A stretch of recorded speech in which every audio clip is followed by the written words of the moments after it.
Salam alaikum wa rahmatullahi wa barakatuh. Chers élèves, on enchaîne toujours dans la partie concernant la correction de l'examen national de 2018 pour la section sciences mathématiques, option sciences mathématiques A.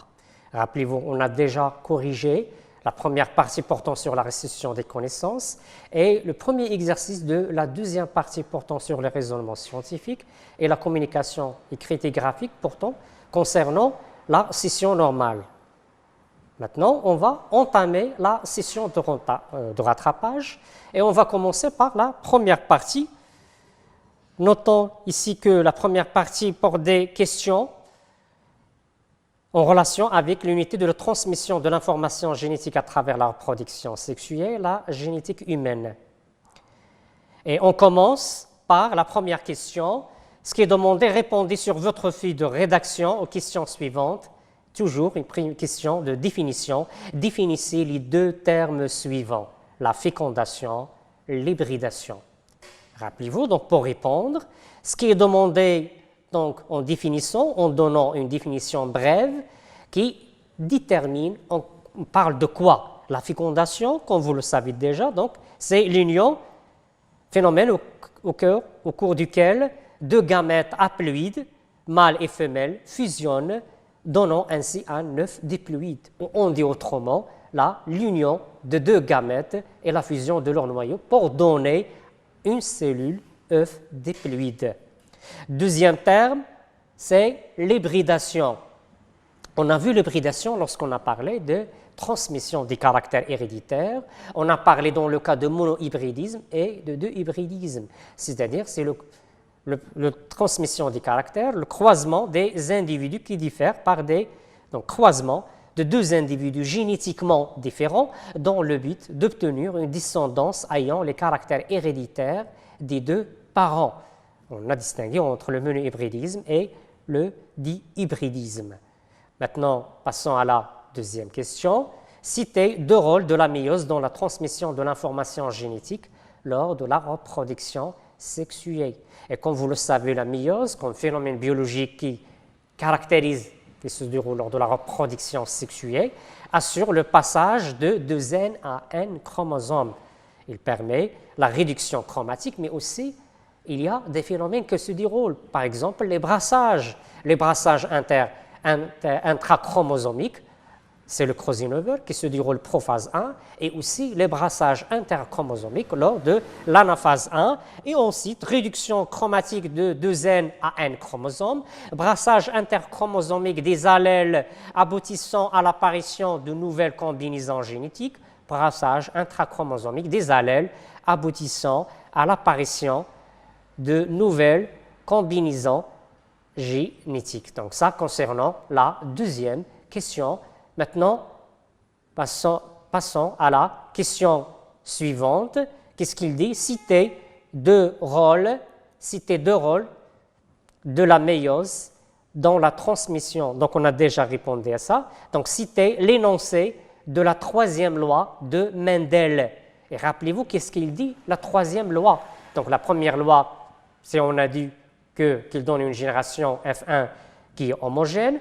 Donc, on dit que les parents sont de race pure. Deuxième, c'est qu'on dit que chaque gamète contient une seule version, donc un seul allèle pour chaque gène. Et troisième, c'est la ségrégation indépendante des gènes. Donc, on exprime ça que loi de disjonction des couples d'allèles. Dans le cas d'un dihybridisme et lors de la formation des gamètes, il y a une disjonction indépendante des couples d'allèles qui se séparent et chaque gamète contient un allèle de chaque couple d'allèles. Passons maintenant à la question suivante.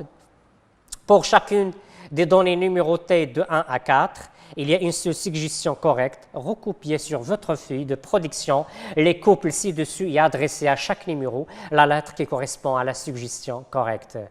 Voilà les 4 questions. Commençons par la première question. Au cours de la phase G1 de l'interphase, rappelez-vous que l'interphase se compose de 3 phases G1, la phase de synthèse S et la phase de croissance G2, qui précède la méiose. Chaque chromosome est formé de quoi? Est-ce qu'il est formé d'une chromatide spiralisée? c'est-à-dire il est condensé. Normalement, lors de l'interphase, il y a un phénomène de décondensation des chromosomes. Et donc ici, on parle de spiralisé, c'est-à-dire il commence à se condenser. Normalement, c'est l'inverse. L'interphase, il n'y a pas de spiralisation. Donc la première proposition, elle est fausse. Je passe à la deuxième proposition d'une chromatide non spiralisée. Évidemment, il s'agit non spiralisé, une seule version qui est la chromatide parce qu'il est issu, il va préparer la cellule à la division cellulaire et on trouve qu'il y a une seule coupée, c'est-à-dire une seule chromatide.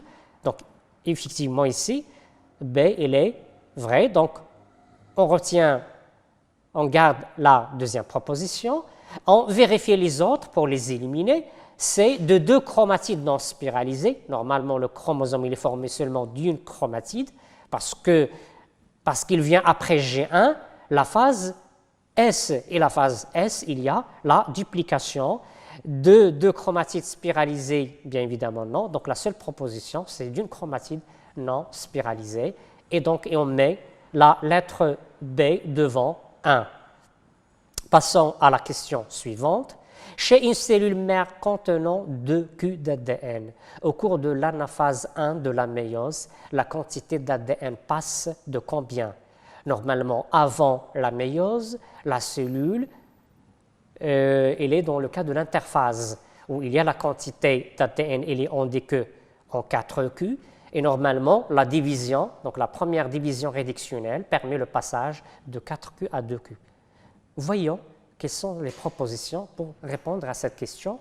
A, de 2Q à Q. Normalement, on a dit de 4Q. Donc, la première proposition, elle est fausse. Passons à la proposition B. Regardons. De 4Q à 2Q. Voilà, normalement, c'est une proposition correcte. Est-ce que de 2Q à 4Q? Normalement, non. Il n'y a pas de duplication. La duplication se fait lors de la synthèse. De 4Q à Q, non. Q, c'est à la fin de la méiose. Et donc, la seule proposition qui est correcte, c'est B. Et on met B devant 2. Et voilà, on répond. Donc, c'est la proposition qui est correcte. Passons maintenant à la troisième question. Lisons la question. Dans le cas d'un test cross, rappelez-vous le test cross, lorsqu'on a parlé de monohybridisme, on croise un individu de phénotype dominant, mais le génotype il est inconnu. On le croise avec qui? Avec un individu qui est homozygote récessif. Voyons qu'est-ce qu'il dit la question ici et quelles sont les propositions ici, les suggestions proposées. L'individu de phénotype dominant dont on cherche à connaître le génotype est croisé avec quoi? Avec qui, pardon? Avec A, un individu homozygote dominant. Homozygote dominant, est-ce que c'est le cas? Normalement, si avec homozygote dominant, on n'arrive pas à trouver le génotype de cet individu. Donc, la première proposition, elle est fausse. Un individu homozygote récessif, et voilà, on a dit normalement, c'est avec un individu qui est homozygote, qui donne un allèle récessif, et donc qui n'influence pas sur le résultat de croisement. Et le résultat de croisement reflète le génotype de l'individu dont on veut connaître le génotype. Et donc, B, il est correct, on garde B. On vérifie les autres propositions. C, un individu hétérozygote dominant. Est-ce qu'un individu hétérozygote? Bien évidemment non, parce qu'on a seulement homozygote récessif. Un individu hétérozygote récessif, non.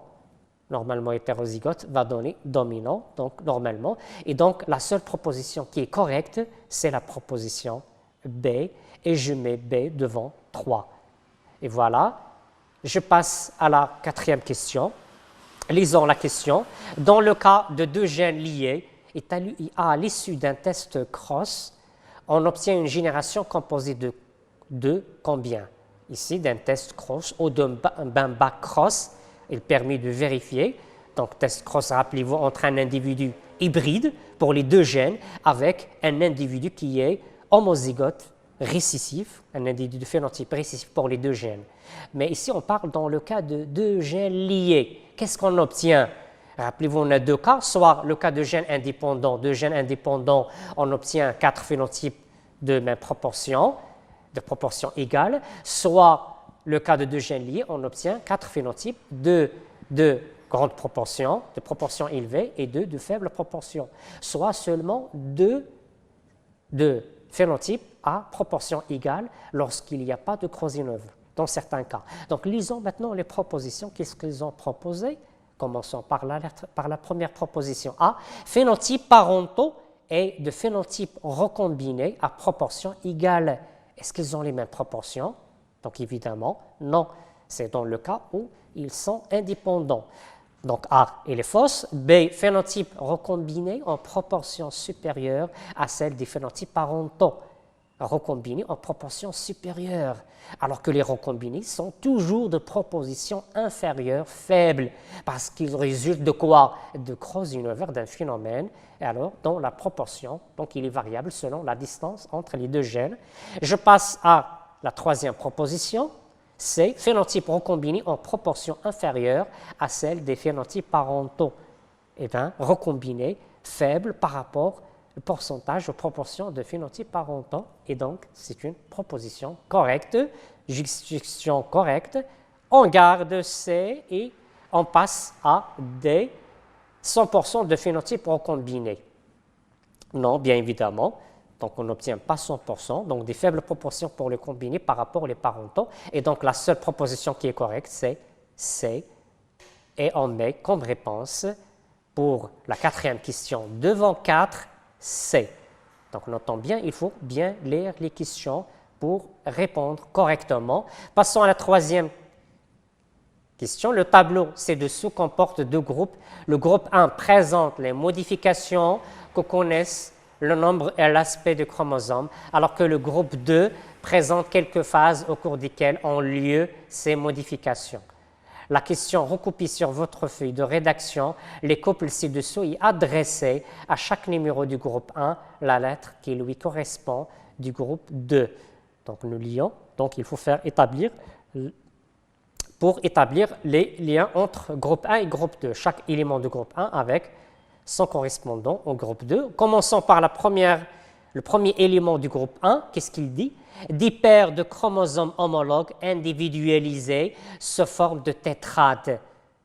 À votre avis, dans quelle phase? Est-ce que c'est la métaphase 1, prophase 1, télophase 2, métaphase 2? Donc, pour répondre normalement, les chromosomes homologues s'apparaît dans quelle phase? Normalement, au cours de la première phase qui est la prophase. Donc, prophase où les chromosomes s'individualisent, formant ce qu'on appelle des tétrades. Et donc, on met B devant 1. Deuxièmement, les centromères des chromosomes homologues sont situés de part et d'autre de la plaque équatorielle. Centromères de chromosomes homologues sont situés de part et d'autre de la plaque équatorielle, c'est-à-dire il y a ici la position des chromosomes homologues et pas tous les chromosomes. C'est l'anaphase, évidemment, l'anaphase 1. Donc, pardon, c'est métaphase 1 et on met comme proposition ici, c'est A, la lettre A, c'est métaphase 1. Puis des chromosomes individualisés à deux chromatides. Il y a deux chromatides, c'est en lisant ici, ce que métaphase, donc on a déjà parlé métaphase 1, prophase 1, il restait le phase 2, métaphase 2. Donc, pour que ce soit les chromosomes individualisés à deux chromatides, ça veut dire si on est dans la métaphase 2, on met D.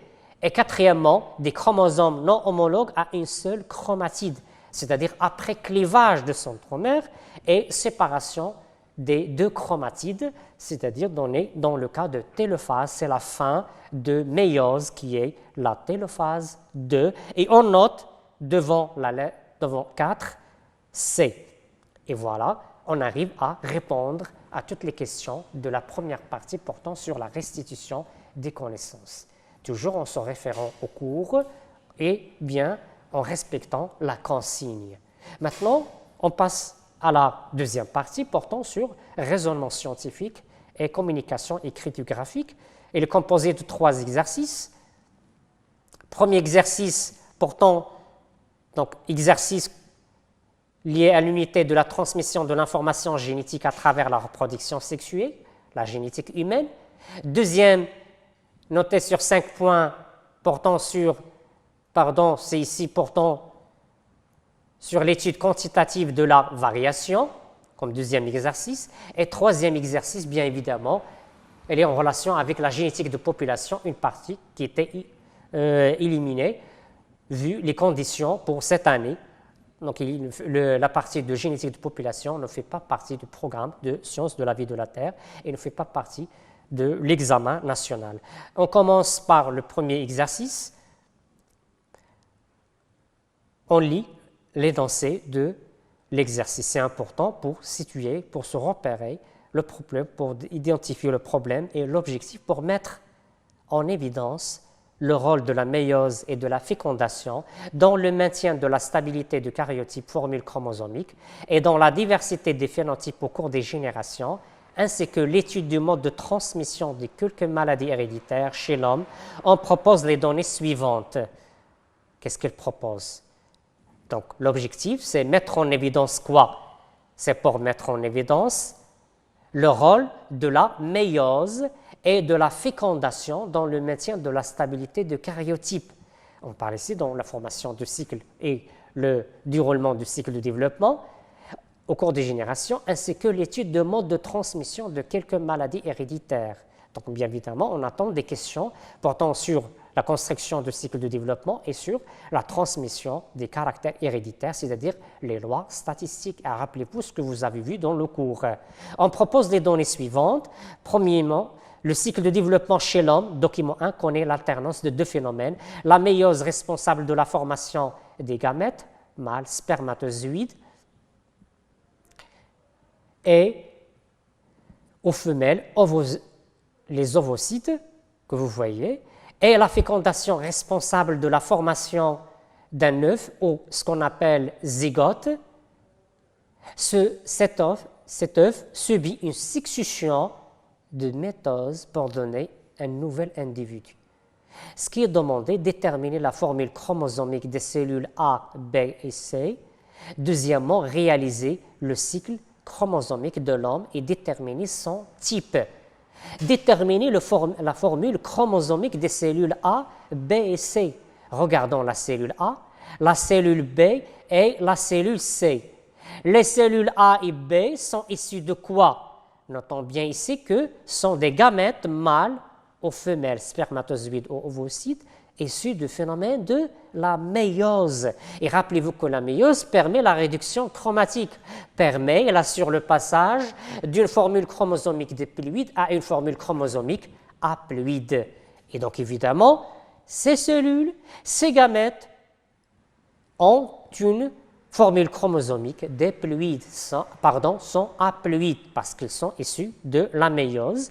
Et pour la cellule C, qui est la cellule œuf, bien évidemment, elle résulte de quoi? Elle résulte de l'union ou la fusion de ces deux gamètes. Et donc, bien évidemment, c'est une cellule qui est diploïde, à 2 N. Et donc, on dit que la formule chromosomique, il a à 2 N. Donc, notez bien ça. Pour répondre, donc on dit que pour la cellule A gamète mâle, elle est haploïde. Déjà, on connaît qu'elle est N égale à 23. Pour la cellule B gamète femelle, donc chromosome, donc elle est haploïde, 23 chromosomes, alors que la cellule C, c'est une cellule qui est diploïde à 2 N, 2 N égale à 46.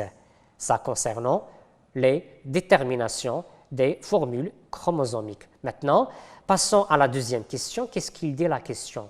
Représenter schématiquement le cycle chromosomique de cette plante et déterminer le type de ce cycle. Repérons, chers élèves, au niveau du cycle. Consultons nos connaissances. Qu'est-ce qu'on connaît concernant le cycle de développement? Donc, on a déjà vu qu'il y a combien de cycles? Il y a 3 cycles. Cycle haplodiplophasique, où il y a 2 phases. On repère qu'il y a 2 phases. Cycle haplodiplophasique, ou un cycle qui est haplophasique, qu'on a vu chez les champignons, formé d'une seule phase, qui est haploïde, qui produit les gamètes, et dans la phase diploïde, il est réduit, se limite au zygote, à la cellule œuf, et un cycle qui est diplophasique, donc formé seulement d'une phase diploïde, et la phase haploïde se limite aux conditions, aux gamètes. Notons dans notre cas, on est dans quel cas? Donc, voyez-vous qu'il y a des gamètes qui fusionnent, donnant cellule œuf, qui se multiplient, donnant ici l'individu, l'homme ou la femme, et chacun produit des gamètes au niveau de leurs organes reproducteurs, testicules et ovaires, qui donnent ces gamètes. Et juste après ces structures qui sont haploïdes, il y a la fécondation. Donc la phase haploïde se limite à ces cellules qui sont haploïdes. Et donc il n'y a pas d'une phase proprement dite, donc il n'y a pas d'une structure qui est haploïde. Et donc il y a seulement une seule phase qui est diploïde. Donc on commence par cette cellule pour construire le cycle de développement. On schématise ici un cercle représentant l'œuf à deuxième chromosome et je représente cette phase qui est diploïde. Ici pour distinguer entre les deux sexes. Que se déroule chez ces individus, c'est la formation des gamètes, c'est-à-dire le phénomène de méiose. Donc on note ici que la méiose, la réduction, formation des gamètes, chacun produit des gamètes, et après, il y a l'union de ces gamètes. Donc la méiose, l'union de ces gamètes, c'est le phénomène de la fécondation qui donne l'œuf. Et notez, voilà, le schéma doit comporter ces éléments, la phase ou les phases, les deux phases. Dans notre cas, il y a seulement une phase, les deux phénomènes, méiose et fécondation, sans oublier la légende et le titre, c'est important. Pour la légende ici, ça représente la phase haploïde, mais la phase haploïde, il n'y a pas promophase, seulement on a des gamètes, la phase diploïde, deuxième chromosome, et le titre schéma du cycle de développement de l'homme. On encadre le schéma du cycle de développement. Maintenant, chers élèves, ce qui est demandé, c'est déterminer le type de ce cycle. Donc, on a vu seulement représenter qu'il y a une seule phase, la phase diploïde, et bien évidemment, il s'agit d'un cycle, comment on dit, un cycle diplophasique, et on exprime ça, notons bien, donc on dit que le cycle de développement de l'homme se caractérise par la présence d'une seule phase, c'est la phase diploïde. Donc, c'est un cycle qu'on dit diplophasique. Et voilà, on arrive à déterminer le cycle de développement. Donc, chers élèves, je vous invite à bien s'entraîner sur ces exercices. Voyez-vous, les exercices se répètent toujours de la même façon, sauf un contexte qui diffère pour s'adapter, donc toujours en consultant notre cours. Donc, préparez-vous bien, chers élèves. Les examens sont très proches, donc je vous invite à bien réviser votre cours et à s'entraîner sur les examens des années précédentes et je vous souhaite bonne chance. Merci pour votre attention.